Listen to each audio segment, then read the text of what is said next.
अब देखो, interim budget, इस बार जो बजट आया उसका नाम क्या है आपके? इंटरिम बजट, या उसको अंतरिम बजट कहते हैं हिंदी में। अब बात यह है बजट के मामले में, तो सुनना बात पहले पूरी। देखो, हमारे देश के अंदर हर साल बजट आता है। अब क्या था, पहले ये कब से प्रथा चली है? तो जब से उपनिवेशवाद था ना, अंग्रेज जब से आए थे देश में, तब से ये प्रथा चल ही रही है। और फिर आजाद हुए हम, उसके बाद में भी प्रथा चल ही रही है। कारण यह है कि लेखा जोखा किसी भी चीज का रखना बड़ा जरूरी है। परिवार में आप जाओगे तो अपने माता पिता से पूछोगे तो वो भी लेखा जोखा रखते हैं हर चीज का। तो ऐसे ही सरकार लेखा जोखा रखती है कि देश के अंदर कितने पैसे आए हैं, कितने गए हैं, खर्च क्या हुआ है। और नागरिक होने के नाते हमारा ये हक बनता है कि हम इसके कुछ बेसिक चीजों को ऐसा समझें कि कभी भी ये डॉक्यूमेंट हमारे सामने आए बजट नाम का, कि लगे कि भाई ये बजट है, इसके बारे में ये चीजें हैं, तो आप खुद उसको पढ़ के जांच करके तय करो कि सरकार सही कर रही है या फिर गलत कर रही है। आप खुद तय कर लोगे, गलत चीजें भी आपको खुद पता चल जाएगी और सही चीजें भी आपको पता चल जाएगी, और तय कर लोगे कि सरकार आर्थिक विकास में वाकई में कोई भागीदारी निभा रही है या फिर सरकार का आर्थिक विकास के ऊपर कोई भी भागीदारी नहीं है। कितनी योजनाएं आई है, कितना पैसा खर्च किया है, सारी चीजें उसके अंतर्गत आ जाएगी। अब हम बात करने वाले हैं बजट 2024-25 की। सबसे पहले तो हम देखते हैं कि बजट शब्द का अर्थ क्या होता है। फिर आते हैं आपके कि एनुअल फाइनेंशियल स्टेटमेंट, हमारे संविधान में इसको नाम अलग दिया गया है, इसको बजट नहीं कहते। बजट कहीं पे भी संविधान में नाम नहीं लिखा हुआ है, तो वो नाम क्या दिया हुआ उसको देख लेते हैं। और फिर हम आते हैं हमारे अगले पॉइंट के ऊपर, जिसके अंदर हम देखेंगे कि बजट के कितने भाग होते हैं, पैसा कहां से आता है, कहां से। अब क्लास समझना कि भाई बजट है क्या। ये बजट इस साल कौन सी तारीख किसका है आपके? 2024-25 का। सिर्फ 24 नहीं, 2024-25 तक का। लेकिन ये है अंतरिम बजट। इसको अंग्रेजी में क्या नाम दिया गया है? Interim budget. तो इंटरिम बजट और बजट में क्या फर्क है वो भी देखते हैं, क्योंकि चुनाव का वर्ष है, तो चुनाव के वर्ष जो बजट आता है वो 4-5 महीने का ही आएगा। चुनाव होंगे, नई सरकार बनेगी, फिर नया बजट आएगा, उसको पूरा फिर साल भर लागू किया जाएगा उसको। तो अल्पकाल के लिए लागू किया गया जो होता है उसे कहते हैं इंटरिम बजट या अंतरिम बजट, क्योंकि पता नहीं है ना अगली सरकार किसकी आएगी।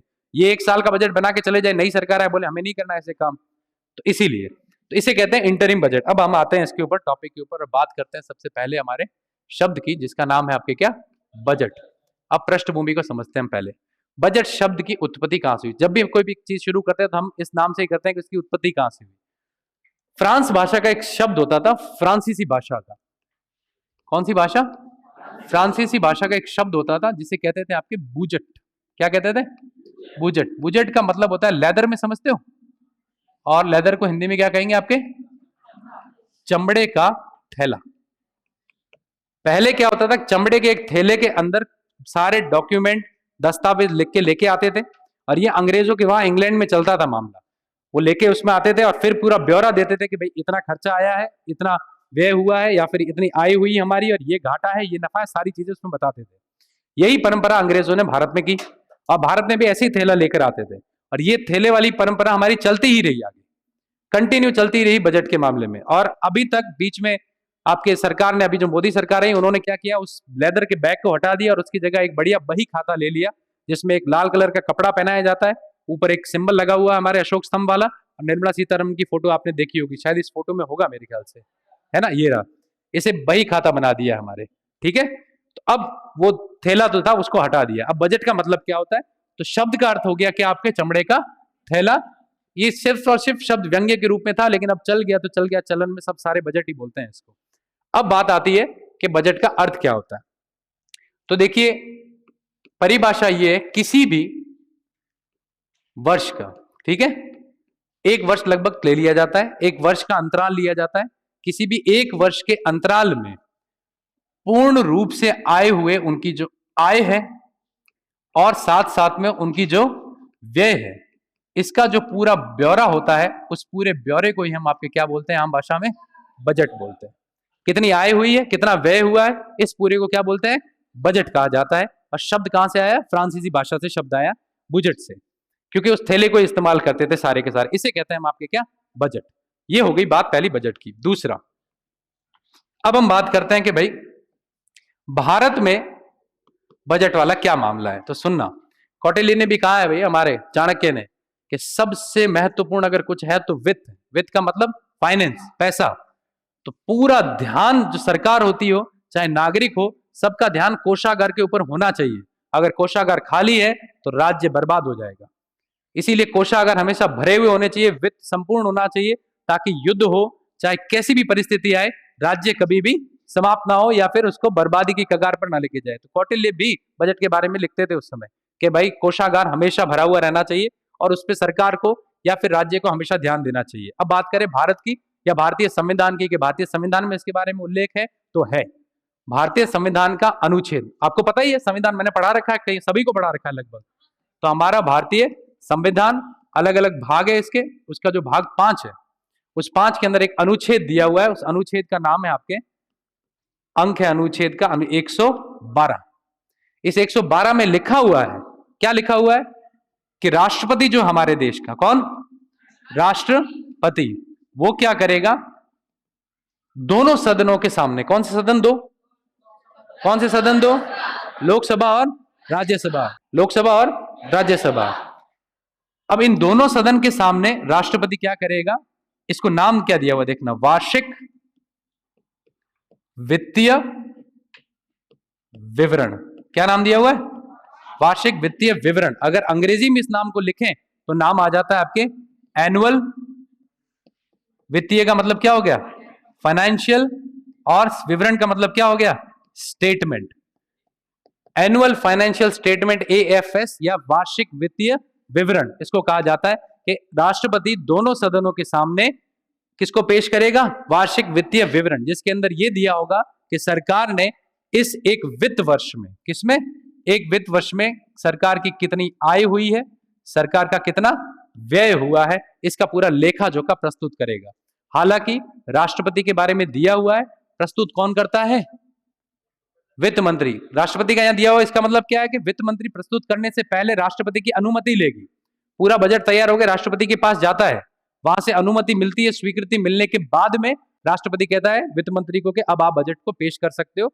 तो देश में हमारे बजट कौन पेश करता है, आपके वित्त मंत्री जो होता है वो बजट पेश करता है। और हमारे अभी वर्तमान में कौन है वित्त मंत्री, निर्मला सीतारमण, तो वो बजट को पेश करती है। अभी इस बार के बजट की स्पीच सबसे छोटी स्पीच थी, 58 मिनट की थी।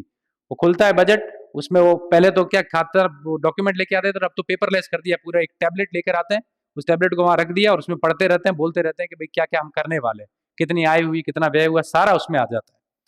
तो ये कौन बताता है, हमारे वित्त मंत्री। तो अब एक बात याद रखना, क्या हमारे संविधान में बजट नाम का कोई शब्द है, नहीं है। क्या शब्द दिया हुआ है, वार्षिक वित्तीय विवरण, इसको क्या कहते हैं, एनुअल फाइनेंशियल स्टेटमेंट कहते हैं। कौन पेश करता है, आपके वित्त मंत्री करता है। और याद रखना वित्त मंत्री कौन से सदन में पेश करता है, आपके लोकसभा के अंदर बजट को पेश किया जाता है।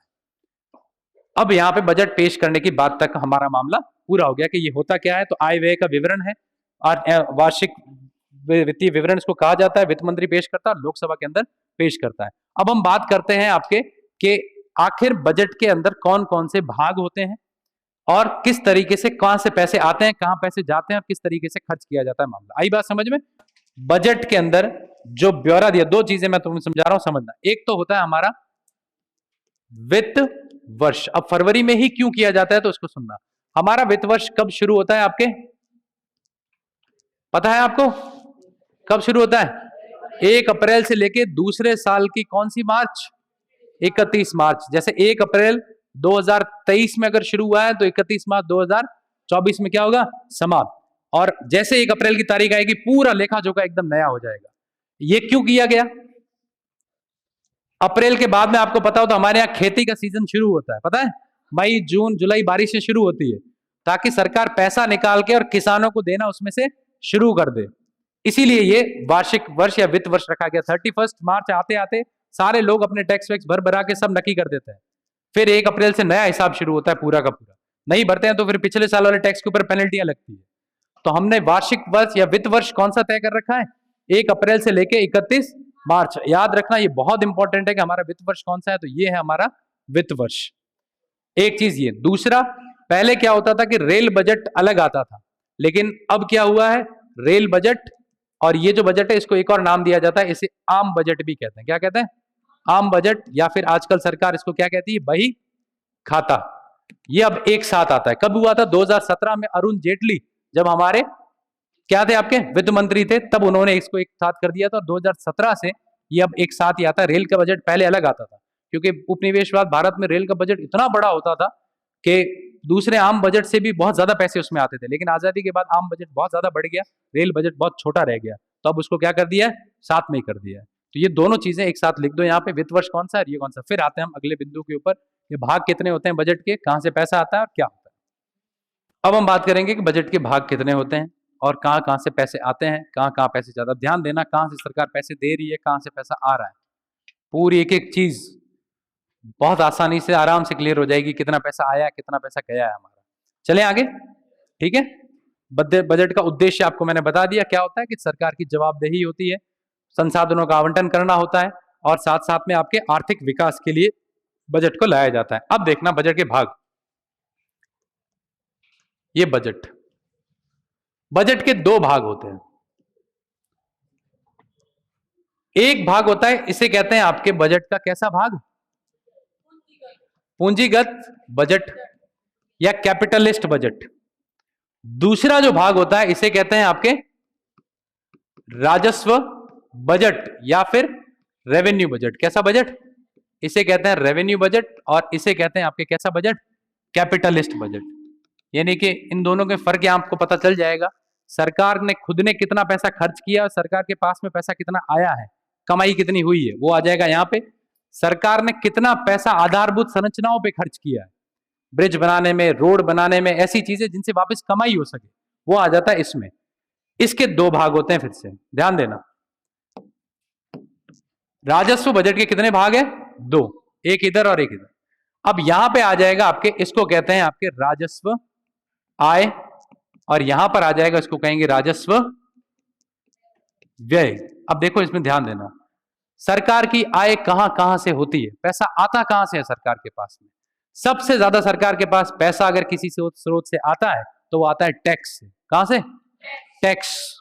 किससे सबसे ज्यादा पैसा आता है, टैक्स, या फिर जो कर लगाते हैं वो। टैक्स भी दो तरीके के, प्रत्यक्ष कर और अप्रत्यक्ष कर। प्रत्यक्ष सीधा वसूलते हैं, अप्रत्यक्ष कर जैसे कि जीएसटी जो आपके लागू की हुई, वो सरकार की आय का एक स्रोत तो ये हो जाता है। फिर इसके अलावा और कहां से सरकार पैसे लेकर आती है, तो देखिए सरकार के पास में भी कई तरीके की क्या आती है, फीस।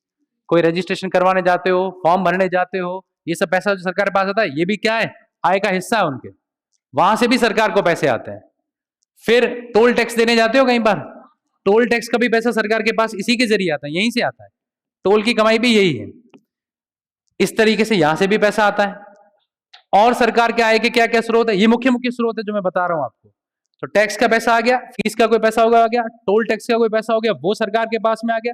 ये सारा का सारा राजस्व आय का हिस्सा है, रेवेन्यू रिसिप्ट कहते हैं इसको। पैसा आने का मामला तो चलो ठीक है, ये यहां से आ गया। या फिर सरकार के पास में मान लीजिए किसी को पैसे दे रखे थे, उसके बदले में उसका क्या आ गया, ब्याज आ गया, तो वो भी आ जाता है इसके अंदर। वो पैसा भी कहीं से इनकम होगी तो सरकार के पास आ गई। आप अगर कहीं पे जा रहे हो, कर रहे हो और आपको कहीं पे दंड भरना पड़ा, पेनल्टी भरते हैं ना, चालान कट गया कभी कुछ, वो सारे पैसा भी यहां से आता है। ये सारा का सारा मामला कहां चला जाता है, पूरा राजस्व आय के अंदर। सरकार वापस व्यय करती कहां है, और इस बार देखना सरकार का बजट का घाटा कितना है। ये तो आ गया राजस्व आय, अब आता है राजस्व व्यय। सरकारी नौकरी लगते हैं लोग सारे, तनख्वाह देनी पड़ती है कि नहीं देनी पड़ती, तो तनख्वाह कहां से जाती है सरकार के पास, कहां से जाती है, कहां से जाती है, सरकारी कर्मचारियों को सभी को तनख्वाह कहां से जाती है, यहीं से जाती है। पेंशन जितनी भी सरकार को देनी पड़ती है वो भी कहां से जाती है, यहीं से जाती है। योजनाएं आती है, लोक कल्याणकारी योजनाएं, कभी महिलाओं के लिए योजनाएं, कभी कभी किसके लिए, कभी किसके लिए योजनाएं आती है, युवाओं के लिए योजनाएं, महिलाओं के लिए योजनाएं, बच्चों के लिए योजनाएं, शिक्षा के ऊपर योजनाएं, स्वास्थ्य के ऊपर खर्चा, ये सब कहां से होता है, यहीं से खर्च होता है। शिक्षा, फिर स्वास्थ्य, ये सारा का सारा पैसा कहां से जाता है, राजस्व व्यय से जाता है। ये वो पैसा खर्च हो रहा है जिसके बदले में सरकार को कुछ नहीं मिलने वाला, एक फूटी कौड़ी भी सरकार को कमाई नहीं होगी इन पैसों को खर्च करने के पीछे। सरकार ने 10,000 शिक्षक नियुक्त कर दिए, शिक्षक स्कूल के अंदर पढ़ा रहे हैं, सरकार को कोई फायदा है शिक्षकों को देने में पैसा।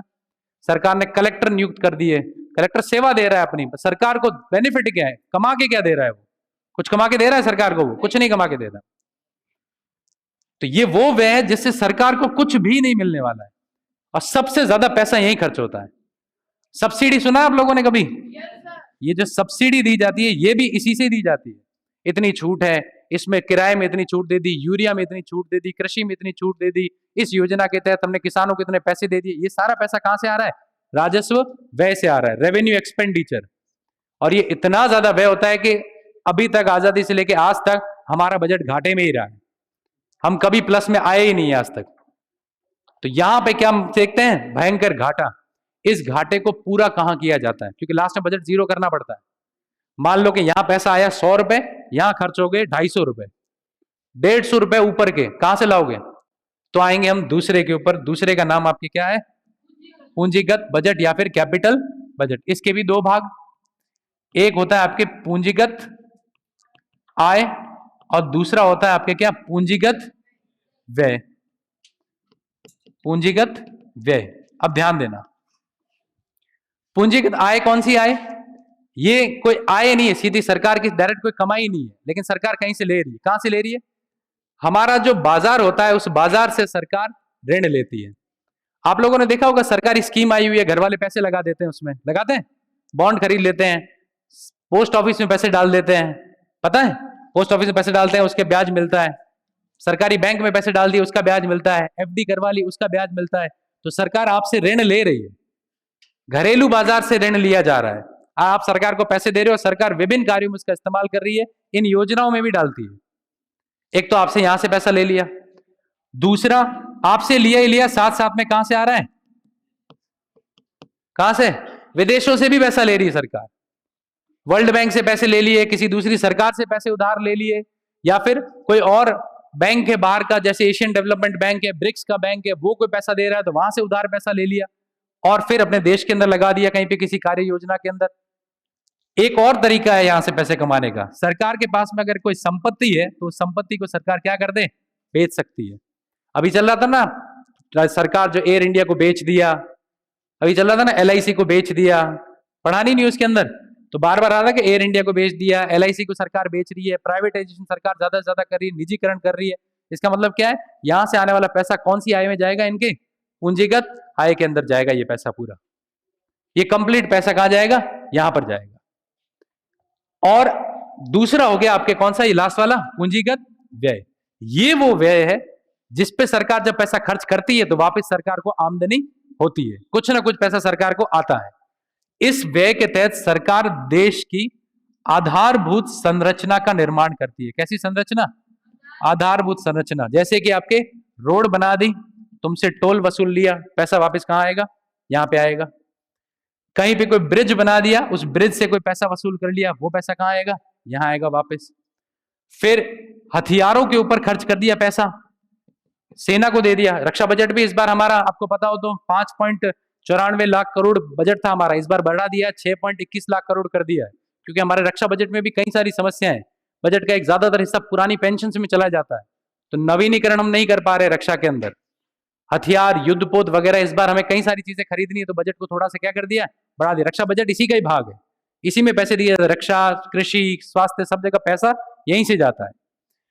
अब हथियार, रोड, ब्रिज, ऐसी संरचनाएं बनाई जिससे हमें वापस फायदा मिले, सरकार को वापस कमाई हो।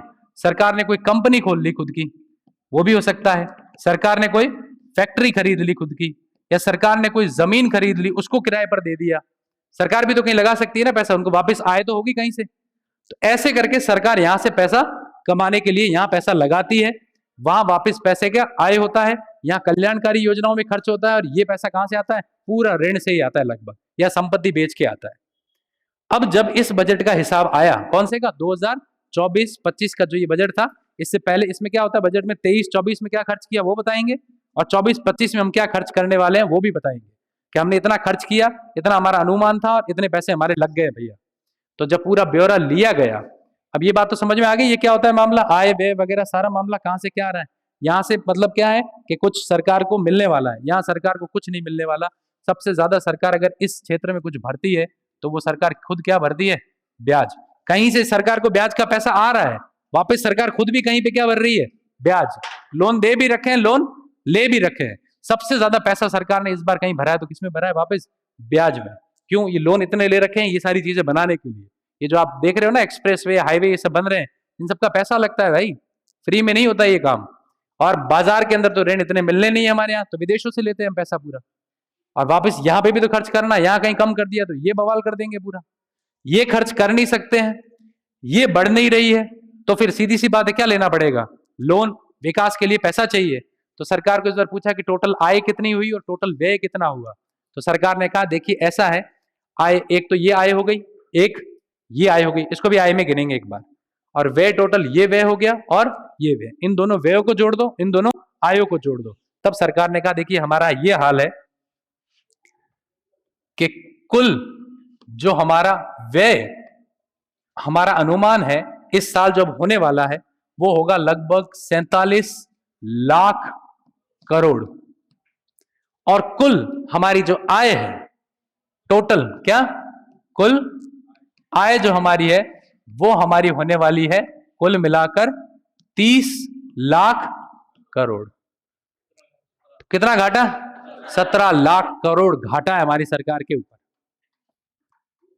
ये पैसा सरकार को पे करना पड़ेगा आगे जाके ब्याज में या किसी न किसी तरीके में। ये जो कुल आय और कुल व्यय का मामला है, इसी को आपके कहते हैं राजकोषीय घाटा, या अंग्रेजी के अंदर इसको कहते हैं आपके फिजल डेफिसिट। क्या कहते हैं? Fizzle deficit. तो आपका राजकोषीय घाटा कितना? जब ये आंकड़ा लगाया गया तो आया कि जीडीपी का लगभग आपके 5.1% घाटा है हमारे देश के अंदर।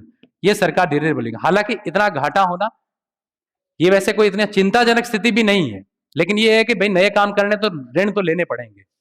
लोन ले रहे हो, काम कर रहे हो, पैसा आ रहा है, चुकाते रहो, वापस देते रहो, करते रहो, तो लोन लेना पड़ेगा। और लोन लेके ही 17 लाख करोड़ का घाटा हुआ है, तो 17 लाख करोड़ रुपए लेके और बैलेंस क्या बताया जाएगा? क्या बताया जाएगा? बैलेंस जीरो, कि बजट हमारा जीरो, ना तो प्लस में है ना हम माइनस में है, भले आए पैसे बाहर से है कहीं से। ऐसे करके सारा मामला तय किया जाता है। और इस बार हमारा घाटा कितना रह गया आपके जीडीपी का? 5.1%।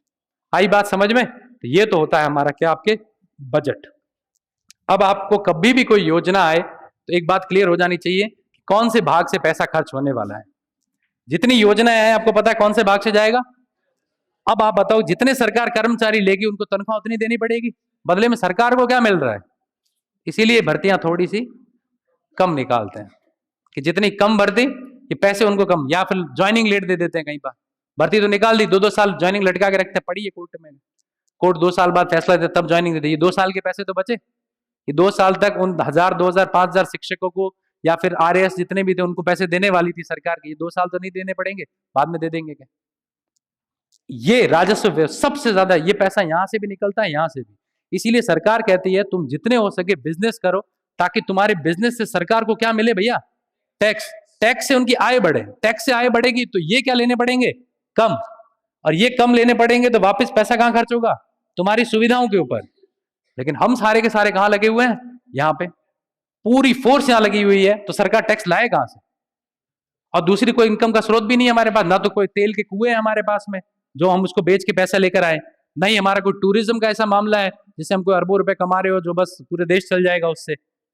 मामला यही है टैक्स का ले दे के, जिसमें भी 6% लोग टैक्स भरते हैं हमारे देश के अंदर, बाकी तो टैक्स का पैसा भी। अब पता चल रहा है सरकार क्यों ऐसे योजनाएं लाती है और क्यों ऐसा सोचती है।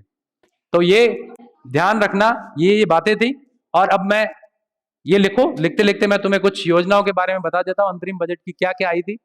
पीएम आवास योजना के बारे में मैंने पढ़ाया था आपको। आवास देने के लिए तो इस बार सरकार जो है अब 2-3 करोड़ लोगों को और घर बना बना के देगी।